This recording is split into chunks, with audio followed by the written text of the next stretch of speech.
Okay, good evening, everyone. Welcome to the Revere School Committee meeting of Tuesday, May 20th, 2025. We'll all rise and salute the flag. Allegiance to the flag of the United States of America and to the republic for which it stands, one nation, under God, indivisible, with liberty and justice for all. Mrs. Bronston Rizzo. Here. Mr. Caggiano. Here. Mr. Kingston. Here. Mrs. Aisha Milbury-Ellis. Present. Ms. Monterosso. Mr. Sinella. Present. Mayor Keefe. Here. Okay. First item of business, we have recognition. Oh, Ms. Monterosso is here. Good.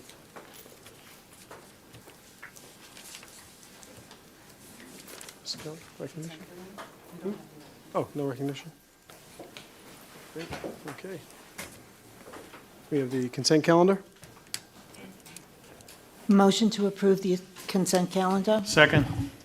Any discussion? Roll call, please. Roll call, please. Oh, you want to do all in favor? No. All in favor? Aye. Okay. Student representative report. Oh, no report. You're not going to the prom? No, I'm a junior. Good evening. But as we're fastly approaching the end of the year with AP exams and standardized testing, most clubs and sports are coming to a close.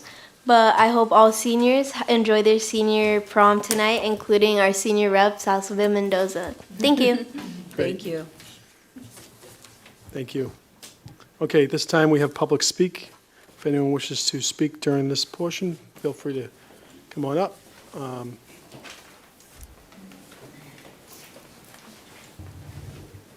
So, Mr. Mayor, what we'll do is, as usual, I'll read off the names. You have 2 minutes to speak. When the timer goes off, your time has gone off. Sorry, what is it? 3, yes, 3 minutes? Okay. Bessie, I was at Bessie earlier and I had 2 minutes. And then people can still sign up to speak until the end, so there's an extra sheet in the back, or you can just line up to speak. So the first, well, you're already there. What's your name? Okay. Good evening. My name is Jessica Gagnon. I live at 20 Fells Ave Terrace in Medford, and I am the Garfield Middle School nurse.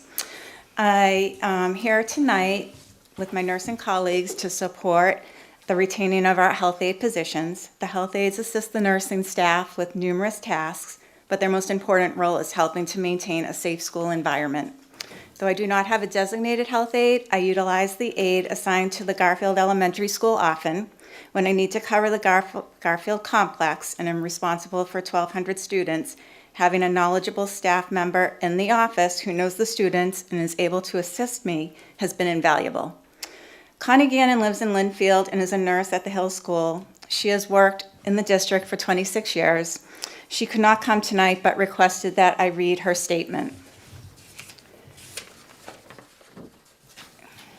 It is sobering to learn that the district is in a budget deficit. While all aspects of the school department are under scrutiny, it is apparent that a number of jobs will be lost. We fully understand that teachers will be affected, and we are in full support of our colleagues. Tonight, however, we are here to speak about losing the 6 health aide positions that are remaining, as well as the .5 nursing position. The health aides were brought into our offices as we returned to school during the COVID-19 pandemic. We trained them to test and care for potentially COVID-positive staff and students at a time when we did not have a full understanding of the scope of the virus. The job was quite demanding. During that time, we also trained the health aides to help with the flow and functions of the health office. They have been a tremendous asset in regards to triaging students, screening students, and giving care to students. Some of our health aide positions have been lost due to attrition. Now we face losing the rest of that workforce. Several of our single nurse buildings see upwards of 40 and 50 students per day. If health aides are removed, it will pose a serious safety risk to our offices, particularly if nurses are tied up with one student. Anyone who has been inside a busy health office knows how quickly the acuity can change. We are asking that these positions be preserved, the .5 nursing position, as well as the 6 health aide positions. Thank you for your consideration.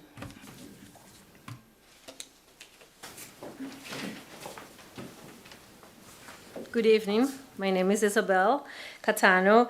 I'm from Venice Ave in Sagos. I'm the school nurse at Garfield Elementary, where I serve 657 students.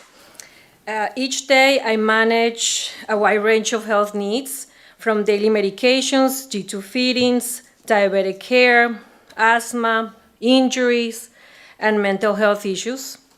I see an average of 40 plus students every single day. Trying to manage multiple situations at once, like a child having a diabetic emergency, while another one is vomiting in the hallway, and a third one is waiting for me for a daily med, can be very challenging. It can become unsafe without the proper support. That's why I'm here to ask for your support in keeping our health aides. Our health aide Anna is not just helpful, she is essential. She assists with triage, basic care, screenings, and keeps things moving so that students aren't waiting too long or missing class. Most importantly, Anna gives me the time I need to complete care plans, documentation, and compliance paperwork, tasks that are just not as critical as direct care. Without her, that side of the job suffers and does not, and so does student safety. In a school of this size, without the level of need, one nurse simply cannot do it all alone. Please help us keep Anna and our health aides in their positions. I urge you to prioritize these health aide positions as a critical investment in student safety, academic readiness, and school-wide well-being. Thank you. Good evening. Thank you for allowing me to speak today about a matter that lies at the heart of our school's mission, our school's health, safety, and well-being. Sorry, could you please start with your name and then just your street address? Oh, Angela Chicolo, Warren Street, Revere. Okay, thank you. I restarted your time. Okay. I want to highlight the essential role that our health aide, Nubia Figueroa, plays in our school nurse office. That's here at Revere High School. I'm one of the nurses here. Her presence is vital in maintaining student safety, accountability, and effective communication, especially when most of our students speak Spanish. The health aide and the nurse are often the first responders here at Revere High School to emergency calls within the school building. This allows for immediate assessment through translation and provides our nurse with correct information needed to keep our students safe and deliver quick and efficient care. During emergencies, Nubia provides the student with clear communication, support, and reassurance that their medical needs are communicated in their primary language. Having someone who can bridge the language gap ensures that all students and their families receive proper care, particularly during stress and urgency. This provides reassurance to parents that their children are being heard, seen, and understood in these sometimes critical moments. The presence of a skilled health aide in our nurse office is not a luxury, it is a necessity. Nubia's expertise in her role as a health tech and her proficiency in the Spanish language and Spanish culture directly contributes to our nurses' ability to deliver safe and effective nursing care. I also humbly urge you to recognize and support the invaluable role of our health aides. I sincerely hope that the school committee and the community recognize our health tech's profound impact on our school health offices and vote to keep them. Thank you. Anyone else? Do we have anyone on Zoom, Dr. Kelly? With that, I make a motion to close public speak. Second. All in favor? Aye. So ordered. Okay, thank you. Superintendent report. Thank you, Mr. Mayor. We have two presentations this evening to share with the school committee. And the first is from our friends at the Garfield Elementary School, who are going to come up and do their presentation. And it looks like Adriana, I was going to say Tringali, but Adriana Del Greco is going to lead the team. Thank you. Great. I also have with me Kate Kelly, our school adjustment counselor, and Zayra Martinez, our grade 1 teacher, who are definitely integral people to get this resource fair up and off the ground. So I would like to start first with a quote: "Equality means nothing without equity, and equity means giving people what they need to enjoy full access to opportunities." And this quote is the heart of why we organize our annual resource fair each year. We want to connect our families with the tools and services that support their unique needs and ensure equitable access to opportunities in our school. The Garfield Elementary School is part of a diverse and vibrant community, and Revere offers a wealth of opportunities for our families.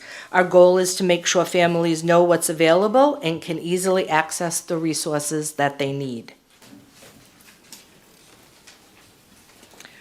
Our equity team saw this as an opportunity to support the whole child by addressing more than just academics.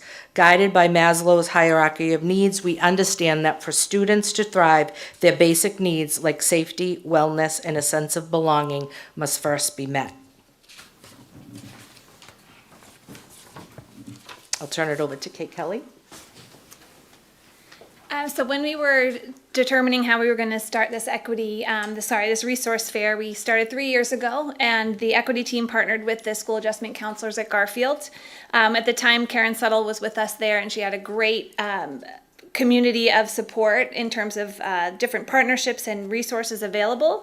So our goal initially was really to increase the ease and access to existing community support. So we know there are tons of supports within the Revere community, and we wanted to make it easy for our families to be able to access them.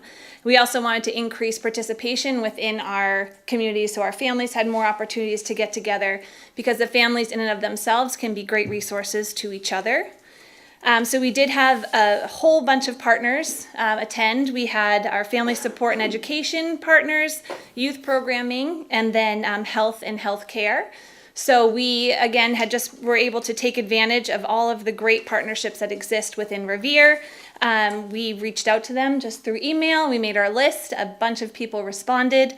And we were able to have, I believe, 16 partners our first year, 18 our second, and we had 22 this past year. So it's a great opportunity for our families to sign up on the spot and actually get to talk to someone that works within the organization, most of the time in their primary language. So it kind of gets rid of those barriers that families sometimes face when they just have to make a phone call.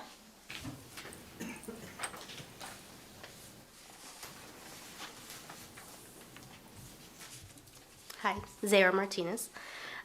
We also thought of things that students could be doing while families were being introduced to all of our resources. So some of the things that we included was a mini touch-a-truck, which they were very excited for, and a Gaga Ball pit was a part of it to motivate students to bring their families. They were very excited to share with them, and they kept them entertained as caregivers spoke with the vendors. Another part of our resource fair that was very popular was the clothing pop-up that we had. We offered upcycled clothing as part of our resource sharing efforts. Staff contributed clothing in a variety of different sizes for children and adults. We displayed the clothing to make sure that everyone could see what was available, and they were able to browse and take as they needed. And then the remaining of the articles that were not used or taken, we donated to local organizations.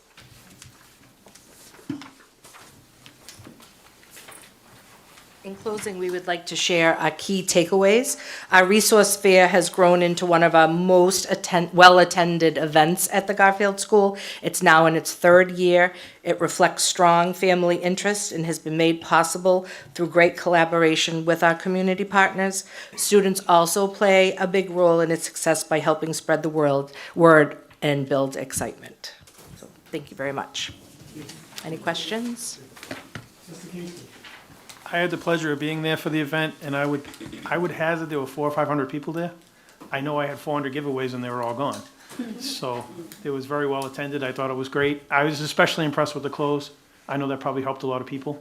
So I thought that was maybe the best part for me as far as what I could see. But I thought it was very well attended, and I thought you folks did a great job organizing. Everything was run very smoothly, and it was a great experience. Thank you. Thank you, and we thank St. Jean's for always being there. Any other questions? Well, congratulations, good job. Thank you. Thank you very much. Ms. Williams, the Fine Arts Director. I come along from the first year when I started as director. I brought so many people with me. We took up your whole meeting, so I come alone. I have some slides with some photos of what we've been up to. We've had a really busy year. I just want to start with updating what's been happening at RHS. Last year we talked about the added electives that we were able to add. So this year we did add Intro to Voice, which brought it was a small group. It's growing for next year, but the students went out into the community, sang at some of the nursing homes. They partnered with the middle schools to put on a Revere Sing event, which will come up in another slide, which was really successful, and a lot of students are requesting to take that class next year. We added, which was not originally in the plan, but with some movement in positions, we were able to add a tech theater. We have a theater teacher now who has experience in tech theater, and it turned out, we didn't add it till second semester, but it turned out to be a huge success. They helped build the set for Greece, and next year we have 40 student requests to take it, and we're gonna run it first semester and second semester. We did add Theater 9 for freshmen this year. The numbers were a little bit lower than I'd like to see, but for next year we do have 69 students requesting theater. We have 103 students requesting music. This is just freshmen that are requesting coming in. And then Basic Start 9, we have 218 students. Overall, for requests for next year, we have 1,516 students requesting arts electives at RHS. 218 alone is for ceramics. Okay, next slide. This was our Revere Sings event. I just want to give a shout out to our course and music teacher here at Revere High School, Nicole Furrier. She took a big step in teacher leadership this year and planned this event, collaborated with the middle schools, and had a night of singing, which she's already put on the calendar for next year and is excited to do again. And this year we're hoping to invite our elementary group that's now in its third year, the Revere Youth Singers, which I'll talk about again later. Our next event was our production of Grease this year, under direction of Christina Manisian, Assistant Director Craig Casper, and Musical Director Nicole Furrier, same teacher that did the Revere Sings event. We had a huge sellout, almost sellout, 2-night shows. We sold over 1,000 tickets, and 51 students participated, and 6 of those students were City Lab students.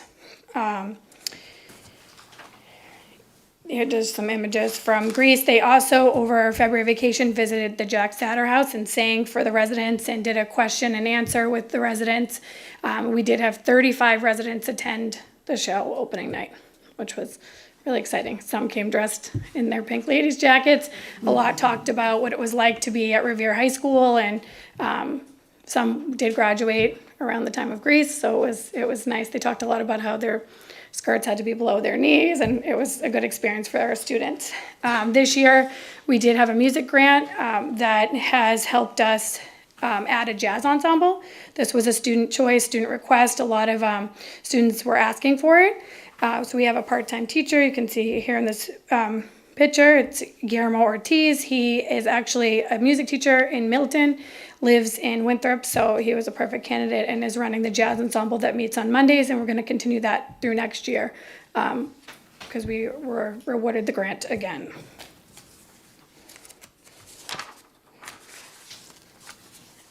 Our rock ensemble performed a concert of Santana this year. It was really an incredible 2-night show. A lot of these students really resonated with Santana and talked about how some of the music that they learned and played as a band was music that they listened to growing up, but also that their parents had taught them. One student said it was like the first song he learned to play 6 years ago was a Santana song, so they were really connected to the artist this year. It was a great show. You can watch it. It's on Revere TV if you weren't able to attend. The RHS, those are just some more pictures from our concert. They sold about 307 tickets over the 2 nights. Opening for them was our pop ensemble. So now we have 3 ensembles, which we used to only have 1. The pop ensemble, it's been really incredible to see how much community outreach they've done this year. They were at Deck the Halls for the seniors. They did the city parade. They've been in both talent shows this year, and they opened for Santana. Coming up next week, they have a concert at ZoomX, which is exciting, like getting out into the community. A lot of our music students do perform and are part of ZoomX. ZoomX also provided some professional development for our music teachers, and they also played at our district-wide showcase. That's led by Nicole Farrier and Eric Bolton, who's the music teacher at Garfield. This is just another highlight of our Revere Youth Singers. This is grades 4 and 5 across the district. Our 6 elementary music teachers work together. Each teacher selects a song. The students learn it over the year. We come together for one rehearsal, and then they performed at our district art show back in April. We're hoping to get them as part of our Revere Sings next year. And then moving to our middle schools, we, SBA had Once Upon a Mattress this year. We had about 40 students with cast and crew and volunteer participate. RMA put on the production of Beauty and the Beast in their lecture hall, which was new this year, but they had 2 sold out shows and are hoping next year they'll do 3, since it was easy to fill that space. You can keep going. Newsies was at the Hill. Currently, the Hill is the only elementary school that's putting on productions. I'm trying to work with some of the other schools to find a teacher who's talented in theater and wants to do that. We are adding, with using part of our grant, a summer theater for students in grades 4 through 12. So the high school theater students can mentor the younger students, and they'll put on a small production at the end of the summer program for the community. That will be on July 24th, but I can send an invitation to that. And then just still to come, or also some other highlights is I did have some City Lab interns this year, which was really great. They came to a bunch of this winter concerts and events and made some Instagram posts for me. And it was really great to get to know them and to work with them. We also plan to do more internships with City Lab for students next year. The art teachers did receive some professional development from the Isabella Stewart Gardner Museum during directors' meetings. Our ensembles are heading to the State House next week to perform for the Latinos for Education ceremony. They're really excited about that. Next week is the ZoomX concert, and we still have all our elementary spring concerts coming up, and our middle school concerts, and then again, still to come this week, actually Thursday and Friday, Garfield is performing Beetlejuice Jr. We also did have 2 glow galleries that I just added in my notes because I forgot to put pictures of. We had one at the Garfield Elementary School, and we also had a glow gallery at the Hill Elementary School. Any questions? Ms. Rizzo. 2 comments. First, I want to give great kudos to the parents that started the elementary drama about 30 years ago at McKinley, now known as Hill. And it keeps going, and they get better and better. And now having the support of Mrs. Williams, it's just a wonderful how it grows. And to do newsies, things that our students never get to see, they're getting to experience. I do have a question, though.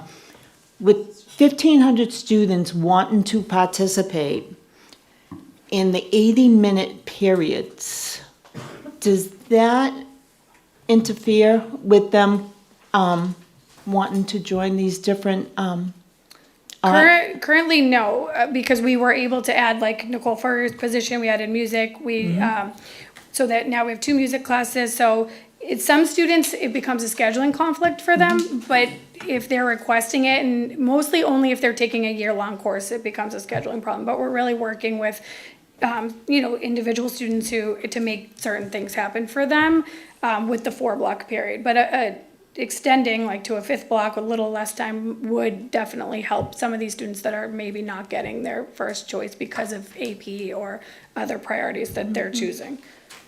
But with the ensembles happening after school and all of that, we are definitely growing, still growing.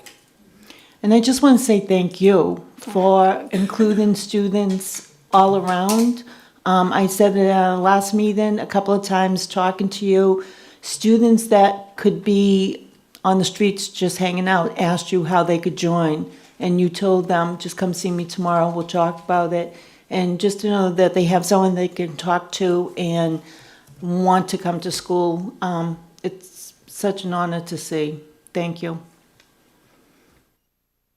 Ms. Milbury Ellis. Yeah, I would just like to mirror those comments as well. I truly enjoy all of the productions that that you're behind and the hard work that goes into them by members of your team. Yeah, it really is so much fun. I've always enjoyed them, but they just get better and better. Every single production is more put together. There's like, you can just see the work and the development and the growth. We're actually going to do a play in the fall next year and a musical for the high school students. Oh, excellent, excellent. And I loved that car in Greece. I thought that was so cool. Like, yeah, it's just awesome. It's good stuff. Charles' team for going and Picking that up in Rhode Island. Yeah, that's awesome. But no, thank you. I just appreciate all the work that you do. The Fine Arts Department is stronger than it's ever been, and I just look forward to see what else you have up your So we sleeve. appreciate all your support and continuing to help us do those things like rent the car and stuff like that. Absolutely. Thank you. And Ms. Williams, I know you mentioned in the fall, first weekend of October, the city does Fall Fest. We want to see a student group out there, rocking on the Center Plaza. So we'd like to have your participation. Put that in the calendar. Okay? I have some events too that Noble is. Yeah, I mean, they're really willing, like, the kids want to perform, so they're willing to do it just with enough notice. And with that music grant, it's been really helpful also because I'm able to like pay the teachers for their time to be there and to do more outreach and community event. But they do donate a lot of their time, and it's really appreciated, and the students definitely know that.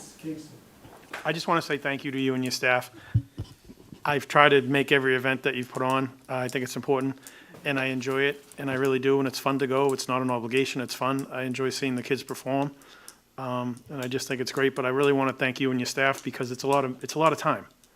And I'm amazed at the amount of talent that these kids have, but also what the adults can get out of them. And the confidence, I mean, for a kid to get up there in front of, I don't know how, there had to be over 500 people at Greece, for a kid to get up, especially there were some young kids there, to get up and perform in front of all those people, that's saying something.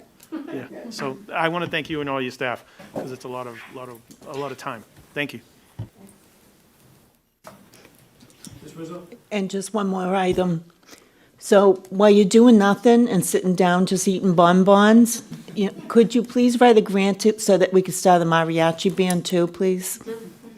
I mean, I'm sure I can find the students to do it. I'm sure you can. Okay, Thanks. Thank you. All right. We have hearings, school choice. You want to go over that, Ms. Dr. Kelly? Or- Sure, just a brief overview for the committee and the community. First, for the committee, just a reminder that this is almost like a double negative vote that you're going to take. And we're required by the Massachusetts Department of Education, every year the school committee is required to take a vote on whether or not they will admit students from other districts through the school choice program. And my advice to the committee, as it has been for a number of years, is that we not engage in school choice, as our schools are all overcrowded to begin with. We don't have room to admit kids from other districts. Do we have anyone here for the public hearing? Okay. So with that, Mr. Mayor, if I may, I move that we, the Revere School Committee, vote to not adopt the state option for school choice, which would allow non-residents to attend the Revere Public Schools. So to clarify to the committee, a yes vote would indicate the school committee is voting to not participate in school choice. Second. Any discussion? No? Roll call, please. Mrs. Bronston Rizzo. Yes. Mr. Caggiano. Yes. Mr. Kingston. Yes. Miss Milbury Ellis. Yes? Miss Monteroso. Yes. Mr. Sinella. Yes. Mayor Keefe. Yes. Motion is passed. Okay. The next item is the Ways and Means Subcommittee report. Thank you, Mr. Mayor. The Ways and Means Committee met on April 30th, 2025 at 9 a.m. The Ways and Means Subcommittee met on April 30th, 2025 at 9 a.m. In attendance was myself, the Ways and Means Subcommittee Chairman, Mr. Anthony Caggiano, and Ms. Stacy Bronson Rizzo. Also in attendance were Fred Sinella, Ashley Milbury Ellis, Superintendent Dr. Kelly, Assistant Superintendent McCarver, and Matt Cruz. The meeting was called to an order with a salute to the flag. Mr. Cruz started the meeting with explaining the carryover and deficit. Many reasons for the deficit. Examples included flat net school spending, raises, health insurance increase of upwards of 19%, tutoring costs, and other factors.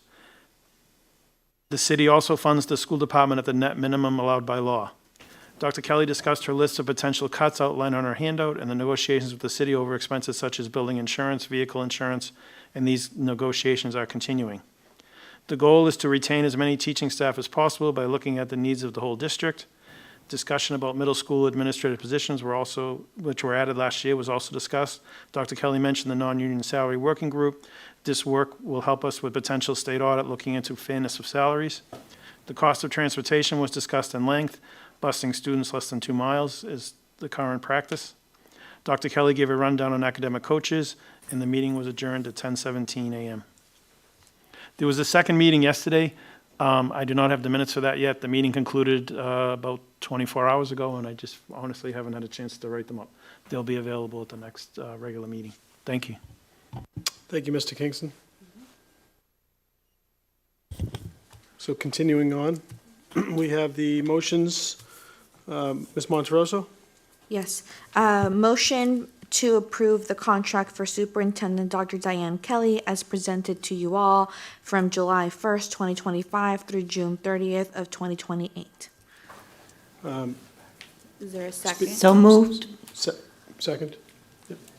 Just wanted to give a quick synopsis. I think we've all had a chance to review the packet. Obviously, Dr. Kelly's been an esteemed superintendent in our school district for a number of years, and also almost a lifelong employee. I think you're coming up on how many years? Finishing my 30th year in the district. And more than likely, this will be her final contract to wrap up her, exceptional career. And I know that time will be a tough challenge for us when when she looks to potentially retire in just over 3 years. It was obviously a lot like the rest of our negotiations. We looked at the longevity of her employment and the options that were in her prior contract, and we have to honor those obligations. So the obligations will be honored in her current contract, as well as some factors when it came to really the general consensus was the COLAs that were very consistent with. Actually, I'll be quite honest, they're actually slightly under what they were from a parity standpoint with the tenured teachers.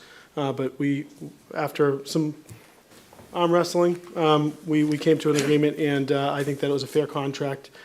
She is very much in the middle of the pack when it comes to competing superintendents in the region. But in my opinion, she is the best superintendent in the region. So we're happy to extend the contract for 3 more years and have her continue to lead our school district. Just wanted to state that. Any questions on the contract? Do we have a motion? Yes, I made a motion, and Ms. Bronson Rizzo second. Okay, roll call, please. Mrs. Bronston Rizzo. Yes. Mr. Caggiano. Yes. Mr. Kingston. Yes. Miss Milbury Ellis. Yes. Miss Monteroso. Yes. Mr. Sinella. Yes. Mayor Keefe. Yes. Congratulations. Congratulations, Dr. Kelly. Okay. I know we have a little bit of unfinished business. Did you want to bring that up? Yes, so to continue over from the committee of the whole, we were still talking about the transportation policy and state mandated requirements. And Mr. Mayor, if I may, I just had a few comments myself. I I understand that as mayor and school committee chair, you balance multiple difficult decisions, roles, and hats, and I see that and I respect that. For me, my job as a school committee member, I see it as putting students first, and so cutting transportation budget without clear alternatives and voting to amend and extend our distance policy this fiscal year without first changing our middle school lottery system, to me, isn't putting students first. Many committee members mentioned at the last meeting that there could be alternatives, right? Whether it's using public transportation, but we can't make a vote and change the policy without having those alternatives present, because then what answer are we giving students and families? I don't want to walk 2 miles in the rain, snow at night. I wouldn't send my son to walk 2 miles. And so I understand that we're in a difficult decision right now, but unfortunately, I think we started the conversation too late, and we need to have a clear plan before we vote to override our policy and cut the budget. And so I think, for me, that's a conversation for fiscal year 27, not the vote we have to make in less than a month for fiscal year 26.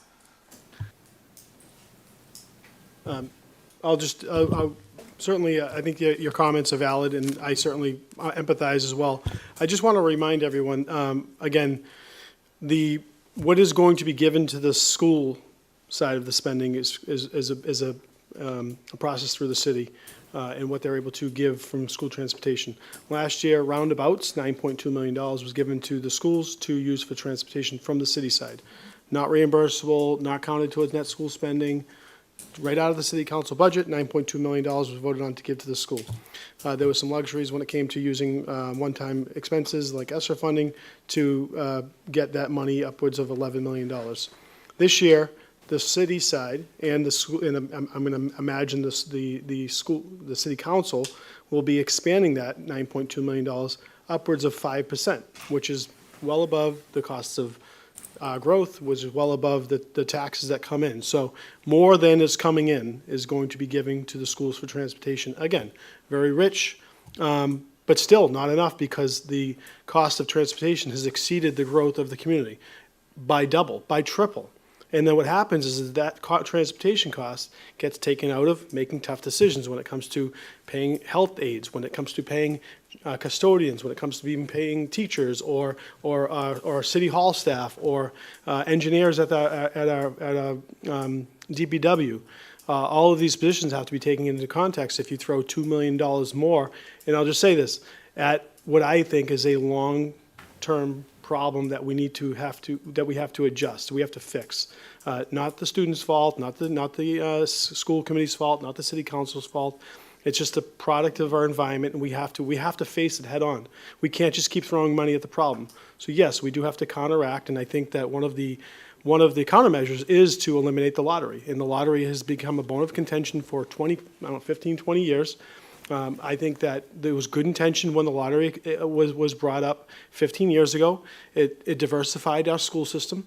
It created equal access to all our newest schools, and it gave everyone the opportunity to at least have a chance to have Extended Learning Day. Extended Learning Day doesn't exist anymore. Our schools are all equally diverse, and there is no shining star for a brand new school. So those three arguments are now no longer valid. I think that it's time that we remove the school lottery. It's a burden on many residents, and it's a burden on our taxpayers from a transportation standpoint. And then the last piece. Transportation is a luxury to have when it comes to school buses. Just because a student takes the bus doesn't mean they don't have another avenue. Their parent may choose to put them on the bus, but now they may have to be faced with driving them to school.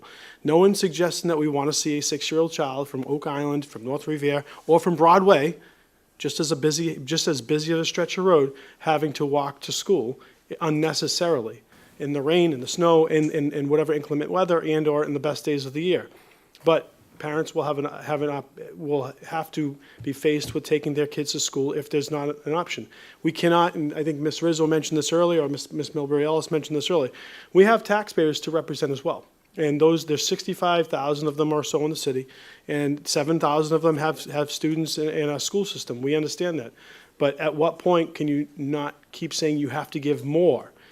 The school budget is now $170+ million, $170+ million. That's not including the $10 million in transportation. okay? The city's Or the budget. grants. Or the grants, or everything else, right? You know, the total, and I just want to say this again, the total growth, tax growth of our community, the total tax growth of our community is around $7 million. Total tax growth, new growth. So new expenses are outweighing our tax growth 5 to 1. What do we do? Do you want to tell everyone here that they don't have a job tomorrow? Do you want to tell the city hall staff that they don't have a job tomorrow? Because those are the decisions that we're going to be faced with if we can't corral the spending when it comes to things like transportation and take a deep look at things like our healthcare expenses. You know, this was something that we had an opportunity to do. Our healthcare expenses, everyone reads the paper. Things like, you know, lifestyle drugs and things like that are driving up the cost of healthcare across the nation. We have an obligation to look at that. We obviously have to negotiate that. That's something that has to be negotiated. But you can't take on $6 million more this year in healthcare costs than you had last year. You know, $36 million in healthcare costs to the city. That's a lot of money. I mentioned that transportation costs are equal to their entire police department, more expensive than our entire police department's budget, who manages the entire city, 365 days a year, 24 hours a day. Our school transportation costs are more than our entire police department budget. Our school transportation costs are more than our entire fire department budget, who has to protect the city 365 days a year, 7 days a week. And I know that this is a heavy conversation. This will be the hardest decision I'll have to make in my first year and a half. And this is a shared decision. It's not my decision. It's not just mine. It's a shared decision by all of our stakeholders. But we do have to address it. You made some great points, but we can't unfortunately, we just can't do everything. We cannot do everything. That's just the truth. Facts of life. Thank you. Any other? So I ask, where do we go from here? I think a lot of us made our comments known and how we feel about it. So what's your suggestion for the next steps? My suggestion, I would say, again, my recommendation is work from within the number. Take what is required for transportation, and we know that what the requirements are. We have to do certain things that are required by law, and then see what we have left to do with that, you know, what we can do with the additional funds, whether it's through circuit breaker funds, whether it's through the additional funds that are coming from the city or from the school, and see what we can do from there. And what we want to do and what we can do are going to be there's going to be a delta. But then we have to look at the efficiencies of the entire transportation program. As mentioned, you see some buses driving to school half empty. You see some buses leaving school half full. And the same thing goes for some of the redundancies in transportation when it comes to a student that might be going off campus, can we work with another city and partner with them so that we can share the load of the transportation cost? All of those things do have to get looked at. Yes, it's going to have to be done really quickly, but I'll go with one of the, I wouldn't say easiest decisions, but one of the most rapid decisions would be to take I think this is in the committee next meeting, but I think we need to eliminate the school lottery effective immediately and phase out the students that are in it. And I'm not saying you pull a seventh grader out of a middle school that they've been in for 2 years, but the new students going into lotteries should go to their neighborhood school. We should draw the district lines. What's the closest school to their home that can afford the load of the student population in that neighborhood? You know, West Revere, East Revere, and right in the middle. And you have to draw the lines so that it's equitable. And you have the shared load of students in each school. And that, to me, would eliminate, estimated $1.5 million in transportation costs alone. So, Mr. Mayor, if I could. I think it's really reckless to say that we immediately withdraw a policy without talking to parents, families, students, or anybody else to change the whole policy on how students are assigned to schools. And I would just encourage you to at least take a beat, and I'll echo what Ms. Monterosso said. Making changes in the 11th hour is not going to solve problems. It's going to create more problems. We've already talked about the issues around needing to redistrict if we want to go to neighborhood middle schools. That requires the hiring of a consultant who can study the habitation patterns across the city and figure out where to draw lines to say this is the Garfield neighborhood, this is the Rumney Marsh neighborhood, and this is the Susan B. Anthony neighborhood. That's not something that anyone sitting on this dais has the skill set to turn on a computer and do tomorrow. So I would just say, I would caution the committee and you as the chair against making statements that we're just going to eliminate longstanding practices in the school department overnight. I guess I'll rephrase. I would say to phase out the lottery, but because I would not want to displace a student that's in the school for a number of years and going to finish up. But these are longstanding problems that we are getting faced with head on. You knew about the budget deficit for the school 2 weeks ago, 3 weeks ago? Did you just find out about that? 2 weeks ago? Yeah. When did you find out about your school deficit? We found out what our final budget was, Mr. Cruz, was it in April when the Senate budget came out? We found out 2 weeks ago that the city was adding $600,000 of debt to our budget. So that was definitely new. So the $600,000 does not equate to $7 million, but do you know that the transportation costs have been subsidized by ESSER one-time funds for a number of years? So this isn't a surprise. What I'm saying, this is not a surprise. This is something that we have known about. I know, but that it makes me laugh that you're saying that like So a when does the negative, that we gave you money for transportation for 3 years, and now you're saying I should have known there was going to be a deficit because I was giving you money for 3 years. You should have known there was a deficit. This isn't going to help either way. I don't think anyone can predict double-digit increases in transportation and double-digit increases 2 years in a row in health insurance costs. Unprecedented. Agreed. So we have to deal with it. Do we just pick money off a tree? Mr. Chairman. So I am going to suggest that we have some committee of the whole meeting sooner rather than later. And we need to come up with this decision on transportation for this year. And, you know, the talk of lotteries and stuff, that's not what we're dealing with immediately. We need to deal with what we're doing now. In fairness, Mr. Kingston brought up the lottery 3 months ago, and it was kicked, and it got kicked, and it's going to get kicked again. There's fear of change with the lottery. There's fear. Hold on, I'm talking. I'm being honest. I'm being honest. There's fear of change with the lottery. The lottery has been a bone of contention for over a dozen years. Everyone knows it. I've never gotten a call, not one parent, not one student, not one educator has ever called me and said, thank you for this lottery. 400 of them call every year. As a matter of fact, right now on our email, hundreds of them, hundreds and hundreds of them call every single year, crying, screaming, and complaining about the lottery. We have to address it. Mr. Mayor, there were 44 students this year who did not get their first choice or their second choice in the lottery. And you're going to tell me that 400 students called? Hundreds every year, every single year. Hundreds every single year. If I may, Mr. Chairman. Can we, Chairman. Before we start anything, if we keep going on this, can we have in front of us what the exact numbers are? Before we had an approximate, we don't have the exact numbers. I mean, I know there's been negotiations going on with the city and the school and how much you're going to be giving us. And I would like to see more numbers before we really get into it more. Also, too, is the reimbursable costs that you get from the transportation. Is that on top of? The city gets nothing. The school gets it. And then usually school gives it to you, doesn't it? Matt, can you speak to this, please? It's in a reserve fund. That the city controls. That the city If you controls. want to use it, then use that reserve fund for Rich already transportation. said he was going to use it. You can use it on top of the 9.7. Mr. Chairman.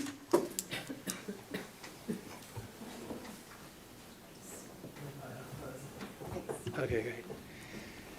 The simplest way to think of it is that there's a total programmatic cost to run transportation. If there were no state reimbursements of any form, then the city would be responsible for the entirety of the cost of the program. Call that X. Which is? Which next year, our prediction, based on recently executed contracts, with no changes to the program, Okay. which is what we're talking about, what changes would need to happen with no changes, is about $14.5 million, Okay. the way that it is running right now. between the circuit breaker, special education, transportation reimbursements, and the homeless transportation reimbursements, that kicks back approaching $3 million worth of reimbursements. So it reduces the city's burden directly by that amount. So we were left with around $11.6 million of what our estimate of our costs would be next year if there were no changes to the program. And the city is saying to the school department, what we can give you is 9.7.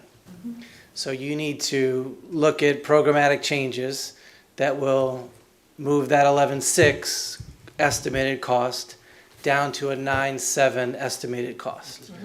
The first bit of work that we did on that was to see what would the savings be moving this minimum mile limit of students being transported to the middle schools from 1 to 2. So that one programmatic change would return around, no, I don't have it right in front of me, but it's around $900,000 of savings from having to run fewer yellow buses because we're transporting fewer students. So that was one analysis that we did.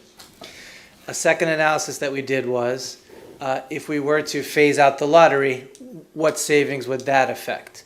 So there's two issues to that. One is it wouldn't really affect any savings in the coming fiscal year because you would still have the students entering the 7th and the 8th grade being transported as had been, and the savings would be affected once the lottery was exhausted. That savings was between $300,000 and $400,000 in our analysis, because there are a lot of middle school students who, no matter what school they go to, it's above the 2-mile mark. So those are the two analyses that we've done. And I think what we're saying is, where else can we look to say what other programmatic changes can trigger what other kinds of savings? Those are the two analytics works that we've done so far. So that's a summary of the numbers from the highest level. Okay. Okay. Thank you. Ms. Monterosso. So, just one reminder to everyone on the lottery, when this was last brought up by Mr. Kingston 2 months ago, we did all make a decision on a plan that we were going to spend the summer to create a well-thought-out plan for the redistricting so that it went into effect for the 2026-27 school year because the lottery had already passed. So we are not kicking it down the road. We are practicing sound policy making.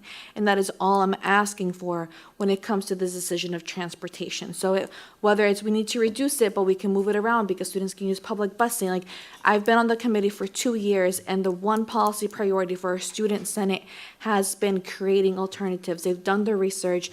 They've seen what other cities are doing. They've brought to us the numbers. So what I'm asking is that we don't just make a decision today, or we don't override our operating procedures of just changing the policy without referring it to subcommittee, but that, and I know time is not on our hands, that is why I'm suggesting that this might be a decision we have to make for fiscal year 27. That being said, if we want to continue discussing this, my suggestion is a joint Ways and Means and Policies and Procedures Subcommittee, because this falls to both. Someone would have to make that motion. I am not going to make it. Ms. Monterosso, I'll certainly make that recommendation. I just want to, again, reiterate, the conversation came to what would be able to be expended from transportation. We gave that was the request. We gave that number. Just because you don't like the number doesn't mean you can't policy your way out of what you have. You know, the city, whether it's a school or the city side, we can only encumber, and you can only spend what is encumbered. So I'm trying to give everyone a heads up.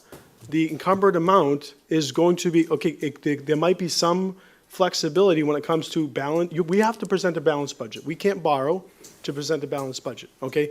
This isn't like the government where they're $300 billion in deficit, whatever the numbers may be. City of Revere and all cities and towns have to present a balanced budget, okay? We, like the school department, started -$5 million, down to $4, down to 3, reducing open positions, reducing overtime, reducing all of the expenses that we may have, looking at things. The city cannot just arbitrarily overtax a resident and say, you have to pay more. They can only, as everyone knows, Proposition 2.5 requires the city can only raise the levy limit up to 2.5%. We can't say, let's go to 3% because we want to give $2 million more to the school for transportation. Can't do that. So we have to present a balanced budget. In order to present a balanced budget, the city was only able to allocate an additional $500,000 to the school for transportation. That's rich, 9.2 to 9.7. That's rich, $500,000. Do the math, it's roughly 6%. Okay, Matt, am I close? Right? So 6% is a large increase in expenses when it comes to everything else. And I know the schools, they made those same tough decisions when it comes to costs that have been associated with direct school spending, whether it's, and the COLAs don't even equate to that. There's no COLA that's going up that much. So it's not salaries. Sometimes it's positions, sometimes it's utilities or whatever else may come into play, equipment, etc. But 6% is rich. It's generous. To think anything otherwise is really disingenuous. It's generous. And I'm just reminding you, we need to know that you want to know what you have so you can spend. If you have a city home budget, any of us has budgets at their homes, and you say you only make $100,000 a year all in for your family, you can't spend 101 without going into deficit. The city can't do that. You can't buy vacations and not be able to afford it. If we can take a vacation, let's take it. But it has to be within that number. So the city is giving you the number, $9.7 million. There are other revenue sources that the school may have, whether it's in reserve accounts for circuit breakers, whether it's in other reserve accounts. There's different, like we mentioned yesterday, there's a string. If you pull the string, it's going to come from somewhere else potentially. But that's what you're faced with. If you're recommending that the school looks at their budget and finds the $2 million, don't make any transportation changes. I don't know if we can do that, and I also don't know if it's fiscally prudent to do it, knowing that we're just going to have to do it next year. It's kind of one of those where we have to make the tough decision. Might as well make it now and have those tough conversations. You're going to bring up the legality. I'm just going to say we will always fulfill the obligation for lawful school transportation. I'm talking to Matt about using district funds for transportation. I mentioned the circuit breaker funds, how much is in the reserve account for circuit breaker transportation? The expectation, and the numbers don't come out until the final conference committee budget happens, and then we submit all of our actuals from this year, and the reimbursements are echo effect from the previous year. The expectation is, as it was in this current year, that the state will reimburse for special education somewhere in the tune of $2 million. Oh, do you think that would cover the gap? In other words, now we're getting into the specifics of how we allocate those funds. I'll say, can you use those funds to cover the gap for any, what the school committee may want to do from a transportation standpoint to feel good? Right, so the way that we use the funds that come in these reimbursements is we receive them in a fiscal year. The reserve account that's been mentioned, that's where they're placed so that they can then flow into the place where we expend them. So one of the strategies is to use the funds that arrived in the current year and actualize some of the funds that arrive in the subsequent fiscal year to this one. So we're, instead of preparing for the future year with those funds, we're using them in real time. So that is legal to do. That's why we're receiving the funds. Just making sure.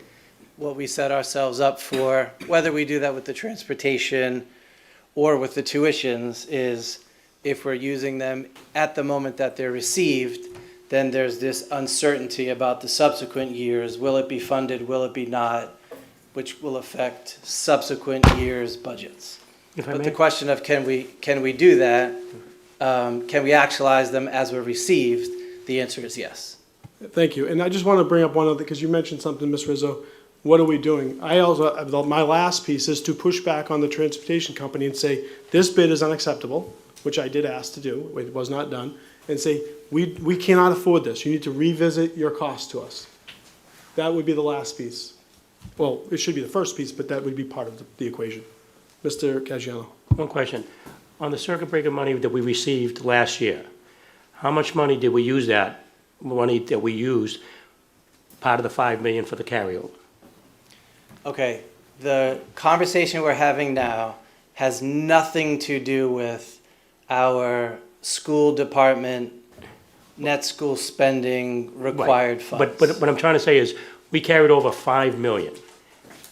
That circuit breaker money, how much do you believe was part of that 5 million? Because if we use it for transportation, then we wouldn't have less carryover from next year. No. So you're saying none of it? Right, the circuit Okay. breaker program, thankfully, Okay. now provides two types of reimbursements. One of those reimbursements is for tuitions, which are a net school spending eligible cost, Okay. and which we manage strategically, and you can see in the detail of each year's budget what we're expecting to use for that. The circuit breaker program also now reimburses for the transportation costs for these special education students. And every year we use those funds to credit the actual cost to the city for the transportation program. What we're saying is our practice has been to receive funds in one year so that we can accurately budget it for the subsequent year and have no risk of what we know is available. It is certainly possible, and we've gotten this communication from the city side CFO saying, one of the things we can do is actualize FY26 payments as they come in. So not only use the FY26, FY25 reserve, but also use the funds as they come next year. So we can do that, and obviously if we're using them as they come, then we're not reserving them for the subsequent year, which means in a year, there's less certainty about what's available to credit those funds. Sorry for the complexity, but I'm trying to make it as clear as... I appreciate your... Okay. Okay, I'm going to try to articulate this as best I can. Circuit breaker funds. Ultimately, is that amount that's allocated in circuit breaker funds credited to the city at all? Do they ever see that amount, even if it's not necessarily the circuit breaker funds, because those are transportation costs, but in another way, do they get a credit for that amount? And what's our practice been? I just want to understand. So there's a struggle with language, but it's completely understandable because of the complexity of how this happens. In a sense, in the same way that the city runs a police department and the city runs a fire department and handles all of those costs and bears those costs and manages all those funds, they normally would run a transportation department. The reason that the transportation staff is housed here and the city embeds those funds into your budget is for convenience or wise use. We are the ones dealing with every student getting on and off of a bus, runs, start times, school times, principals. So instead of the city running the program themselves, they embed those funds in our budget and say, can you run this program because it makes much more sense for the superintendent and principals and transportation director and monitors and bus drivers to be the ones executing the program. So in a sense, whatever language we use, it's all the city's money. And they say, here's what we're going to give to you for that. And we run the program for that amount of money.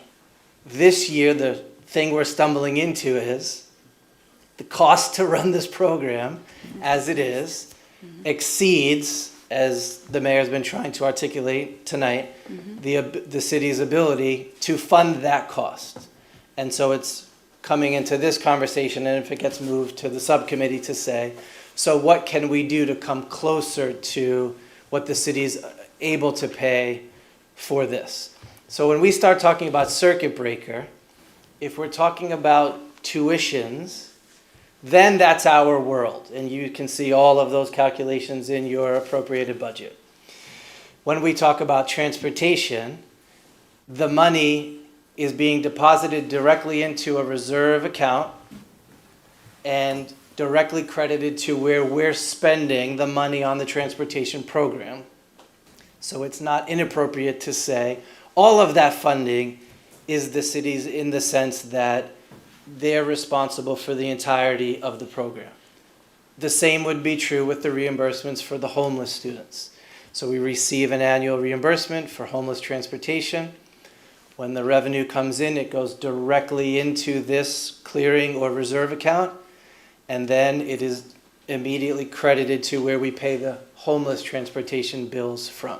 But the 9.7, does that include this reserve money or no? No, so it's a good question. In other words, if you said to me, if there was no reserve money, if the state said, sorry, municipality of Revere, you're responsible for every kid, then the current estimate of the cost to run the program as it exists for next year is around $14.6 million. But because we are receiving reimbursements of between 2 or 3 million, that's driving that cost down to around 11.6. And what the mayor is saying to us is, hey, the city can't afford 11.6. What we can afford is 9.7. So you need to revisit your transportation programming to see if you can bridge that deficit gap. And here we're saying, can we do that in a way that is legal? And can we do that in a way that is in the best interest of the students? And how do we get there? Does that make sense? And the reimbursements, are those guaranteed every year? So in the past, they are guaranteed in the sense of, as you have a 1-year echo effect. So you can receive 4 quarterly payments and hold on to them, and then utilize them in the subsequent fiscal year. So that's been our practice. And so when you say the word guarantee, I'm able to say to you, oh, I know that this much money will definitely be available on July 1st of next year. Because we already have it. Yes. I see. And one of the strategies that the city has said, recommended to us, or said this is how we can do some of this, is we can not only credit the entire year's worth of reimbursements that we have the exact amount to the penny in your budget, but we can also begin to realize those payments as they come in next year. Now, I don't know how much that will be. We haven't been given the rates yet, but we at least can be relatively confident at this point in the budget process that it would be similar to last year. But there's a new element of risk in doing that, not just in that we wouldn't know the exact amount, but also using it then takes away from the subsequent fiscal year that we'll be talking about next year at this time. And we can run it forward, assuming that things stay in the same state reimbursement world. Does that make sense? But I want to add one thing to that. It's not guaranteed money. The legislature has to vote it every year. Right. And in recent years, they voted it anywhere between 45 and 75%. To fund it at that rate. This year in particular, there's been a lot of movement on the Hill to make sure that they fund that more fully. And I know that right now there is a supplemental budget proposal that is in both the House and the Senate to fund circuit breaker at 90%, which would be beneficial to us. But the reason we've always used circuit breaker a year in arrears is so that it was guaranteed in-hand money. When you say we're just going to use whatever the reimbursement is this year, we can do that, but then it has an echo effect the following year. We won't know what the number is. We won't know what the number is, and it could go, instead of being 90%, it could be 45%. Mr. Kingston. Thank you. I was just trying to make the conversation a little clearer. So basically, we've already kind of counted the reserve, we've counted the circuit breaker money by taking the 14 and subtracting 3, correct? The 2025, sorry. For the 2025, right. Not the 2026. Right, no, I understand. Yes. But, so we have to cut we can't think, unless we No matter want what, to we have to borrow cut. from the year, the next year, which I don't know how prudent that is, I'll have to be honest with you, I don't, you know. I don't know how prudent that is. So we're basically, we're back to the, I just want to say, we're back to the finding the 1.9, bottom line. Unless we want to start taking money from a future year. Right, you said prudent. The first thing that I just wanted to clarify was the legality of what the mayor was saying. That it is perfectly legal to realize or actualize receipts in the fiscal year that they're received. This is just not a practice that we have done before. So our conversation would be, what would one payment look like? What would two payments look like? What would two payments look like with other changes that we're doing? But if there is zero appetite for actualizing those funds, then we're back to the 1.9. back That's to what the that's all I want to say. So people understand we're in a hole for 1.9 on the transportation. And that's Right. the number we have to look at. Right, and I think the conversation is there's a number of potential solves, and no one loves a fiscal year like this. No one wants to be the mayor or the superintendent or, Jesus forbid, the CFO on either side of these in a year like this. Or the school committee. Or a school committee or a city council. But you know what? That's why we have hopefully accurate, solid strategy coming in, a good grasp of the numbers, and then make decisions to bridge some of this. What we want to be careful about in this conversation is there is nothing that this committee can do to help with the transportation costs. Understood. With any of our other funding. It's a non-net school spending eligible cost borne by the city. So, So all we could do is change our policy. I know. So could you, I think a committee of the whole would be a great idea. I'm agreeing with Ms. Rizzo. I think that's a great idea, and I totally agree. Could you run some numbers for us so we can get to that 1.9? I don't know what, I know you gave us some numbers before, but what are, some more options, I guess, other than that one page? We have to give him scenarios that we want him to run. We were going to email. So we can, in some of the other scenarios that the committee can think about would be the transportation of high school students. Where right now we are transporting high school students who live more than 2 miles. There's not a huge number of them, but it's certainly a number of bus runs that we're doing every day. That's one of the places that we can look at. And then we had talked previously, and what Matt shared back in February was the numbers strictly around middle school and moving from 1 mile back to 2 miles. You could look at 7th and 8th grade not providing transportation legally. That's an option. Well, that's what I wanted numbers for, yeah. because I don't know how many kids we're talking, how many buses we're talking. So for me to vote on, say, let's say that's the policy.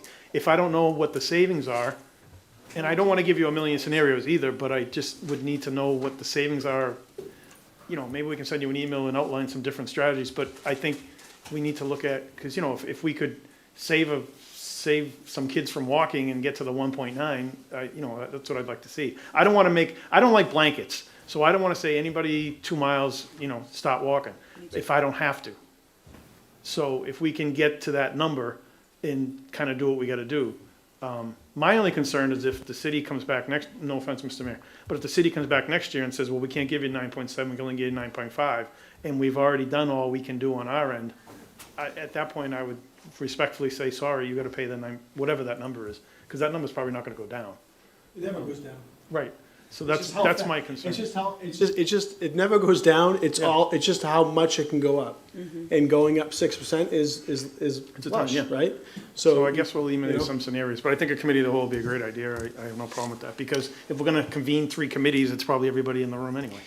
Right, when you say scenarios, you mean suggestions, and I'm obviously Yeah, I'm trying to get to the magic number. happy So to if you sit, said this as we is- did the first time through, Yeah. with the transportation director and some of my staff, and say, given this, what would estimated savings be on a number of different things that we could look at that still maintains us within the parameters of what's required by law? Yeah, and if we could just have the number of buses and number of students that would be affected by the proposed change, that would be helpful too. Right, just to make everyone feel a little better, the city of Revere has a number of contextual realities that make transportation very difficult. So Dr. Kell and I hesitate to just look to our left and right at other cities and compare because some of the geographic and the neighborhood realities, no one else has 4 highways running through a town of this size. And it's a big city with a large special education population and also the homeless reality that is here. So we have been given the burden of a very complicated transportation reality and have done an excellent job with it over the years. And I think we'll move through this as well. But it's not like there's just some simple answer here that no one has found out. Almost everybody in our immediate connection has an easier cost around this. So we also feel it on the city's behalf, looking to a Winthrop or a Chelsea or an Everett or a Melrose. There's no comparison. That's just our lot. And we've worked really hard to do a good job with it, and we'll continue to through this process. Thank you. I know Ms. Rizzo wants to speak, and then I'd like to wrap it up if that's okay. Ms. Rizzo, if that's okay. Well, I was already going to try to wrap it up by saying 14 years, I've heard how amazing this man is as our CFO. I've heard from CFOs from Worcester, Springfield, Melrose, and they tell us how lucky. This is a pure example of what we have.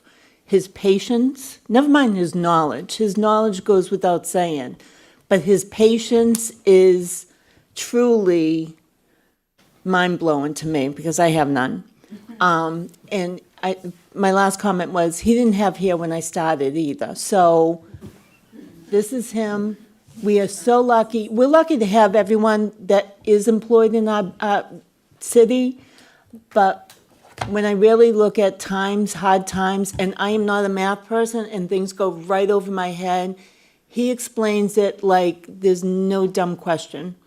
And thank you, Matt. That's all I can say is thank you. I know these are hard times for the mayor, the superintendent, the CFOs, but thank you so much.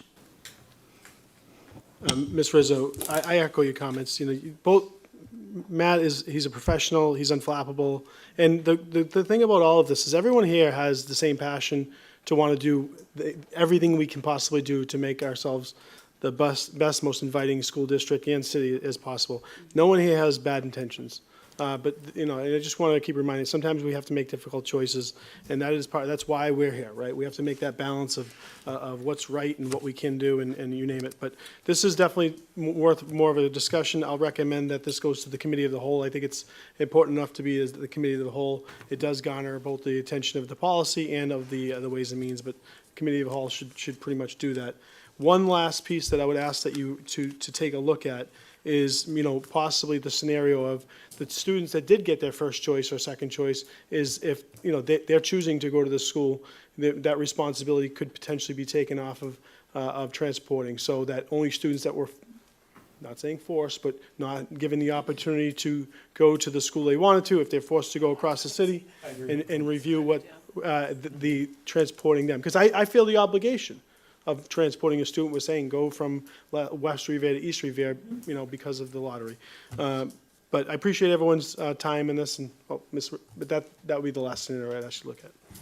Okay, so I will work with Robin to get everyone's schedule for a committee of the whole, and then my suggestion would be if people want to send me all of your possible scenarios and questions, that way Matt and Dr. Kelly don't have a huge thread and they miss something, and then we can give you all a full request of like the studies we want.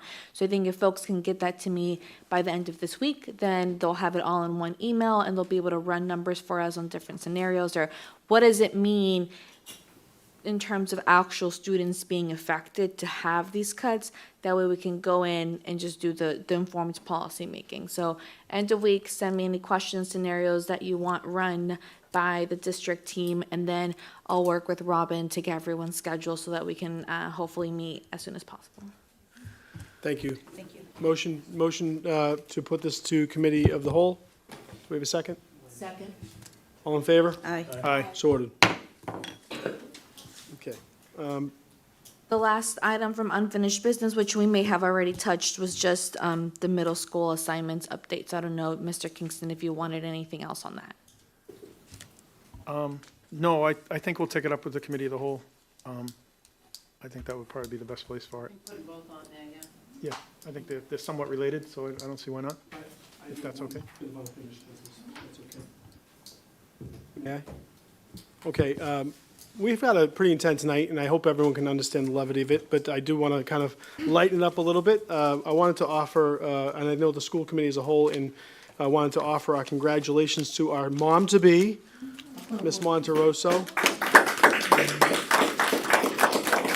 We wanted to congratulate her, early congratulations. We expect that the next time we meet, she may be officially have a baby, maybe in tow. You can pull little Mayor Wu, bring the baby to the council meeting. But I want to congratulate yourself and Victor on your blessing, and I'm so happy for you. You're going to represent your children and your child very well. So thank you so much. Oh, thank you all. If I'm not here at the June meeting, it is because I am literally in labor. It is my due date. So We have Zoom. We don't want to.